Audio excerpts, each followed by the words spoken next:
Alors, pour la correction des pages 61, numéro 1 à 4, sur la nomenclature, donc, bref rappel, donc on nomme le deuxième élément en premier, on rajoute ur et on nomme le premier élément de la molécule tel quel. Puis si on a des petits indices dans la molécule, ben, on associe le préfixe qui est associé.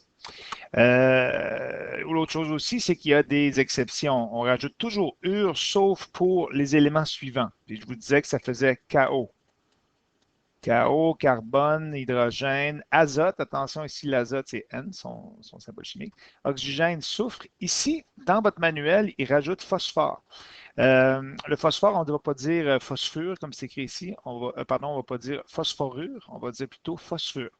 Donc, mais il est plutôt rare. Je vous dirais, ceux qui sont les plus courants, c'est toujours oxygène, azote, puis très rare que le carbone va être en dernier dans une molécule.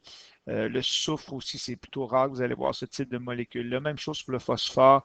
Peut-être dans certains cas, il y aurait l'hydrogène, comme par exemple dans le cas de, quand on va parler du méthane, par exemple. Ça, c'est le méthane, mais on pourrait dire aussi tétrahydrure de carbone. Donc, c'est peut-être un exemple. Mais sinon, les deux plus usuels, c'est l'azote et l'oxygène. Donc, si on regarde la page 61, numéro 1, on a les exceptions, là, c'est toujours oxygène puis azote dans ce cas-ci. Tout le reste, on va rajouter ur, puis on va dire l'indice de la bonne façon. Donc, par exemple, ici, chlore, on va dire chlorure. Mais vu qu'il y en a quatre, on va dire tétrachlorure de carbone. Iodure. Ça, c'est intéressant. Iodure, tout le monde, quand il y a deux iodes placés en dernier dans la molécule, on va dire diiodure et on va mettre deux i collés. C'est spécial, mais c'est comme ça. Donc, de plomb, évidemment.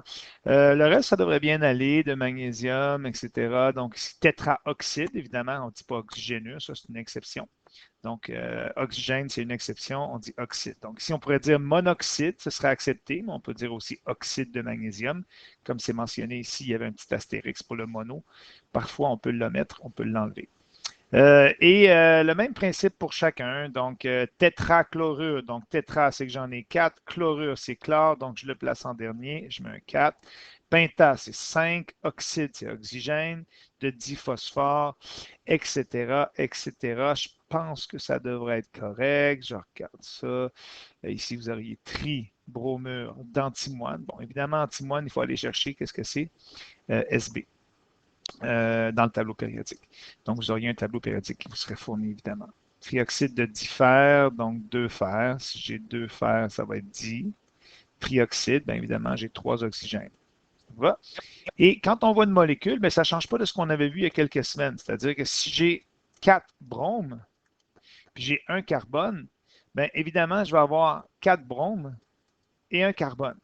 Et là, on pourrait se demander pourquoi on n'écrit pas B4C à la place. En général, là, je vous dirais de brome. Ici, attention, c'est du brome. Donc, ici, le tétrabromure de carbone, pourquoi on ne l'écrit pas dans ce sens-là? C'est qu'on va essayer en science toujours, quand on dans de nomenclature, c'est toujours dans les composés ioniques, là, surtout, vous avez le tableau périodique, donc gauche-droite. On va écrire celui qui est à gauche en premier et celui qui est à droite en deuxième. Donc, le donneur d'électrons est toujours écrit en premier, puis le receveur est écrit en deuxième. Donc, dans ce cas-ci, vous auriez le carbone dans la famille qui est 4, puis vous auriez le brome qui est dans la famille 7, juste à côté. Donc, on écrirait le carbone en premier. C'est pour ça. Donc, on peut toujours y aller gauche-droite. Ici. Donc, phosphore-chlore dans le tableau périodique, vous auriez le phosphore qui serait à gauche, le chlore qui serait à droite dans le tableau périodique. Ça peut être une façon de le retenir. Vous écririez PCl3 et non pas Cl3P. Donc, ici, j'ai 2 atomes de chlore. C'est une liaison qui est considérée covalente. On va voir ça plus tard, là, mais pour l'instant, c'est simplement de remarquer que j'ai un atome de chlore ici, un atome de chlore là.